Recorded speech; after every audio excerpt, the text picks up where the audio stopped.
Dear audience, আসসালামু আলাইকুম। আজকে একটা চমৎকার এক্সপিরিয়েন্স আপনাদের সঙ্গে শেয়ার করি। আমি আগে থেকেই জানি যে মানুষ এবং পশুর মধ্যে কী পার্থক্য।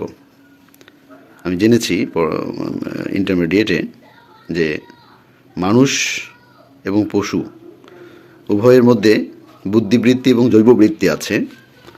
মানুষের মধ্যে একটা জিনিস অতিরিক্ত আছে, সেটা হচ্ছে সভ্যতা। সভ্যতার জ্ঞানটা মানুষের কাছে অতিরিক্ত, যেটা পশুদের মধ্যে নেই।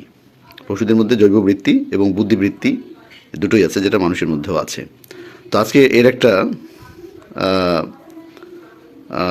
একটা প্রমাণ আমি পেলাম রংপুর সৈয়দপুর রোডে। আমি রংপুরের দিকে আসছিলাম, তো হঠাৎ একটা রোড ডিভাইডারের, যেখান দিয়ে রোড ক্রস করা হয়, তো সেখানে দেখতে পেলাম একটি কুকুর রোড পার হচ্ছে। তো হঠাৎ করে ওই এক অংশ, অর্থাৎ রাস্তার এক সাইড পার হয়ে ক্রস করে এসে সে ডিভাইডারে সেই ফাঁকা জায়গায় এসে দাঁড়ালো। দাঁড়িয়ে সে দু সাইডে গাড়ি খেয়াল করলো যে গাড়ি আসছে কিনা।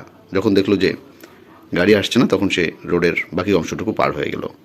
আমি অবাক হয়ে গেলাম যে আসলে এটা সত্যি যে পশুর মধ্যেও জৈববৃত্তি আছে এবং বুদ্ধিবৃত্তি আছে, কিন্তু তাদের মধ্যে কোনো সভ্যতার জ্ঞান নেই। এইটুকুই পার্থক্য।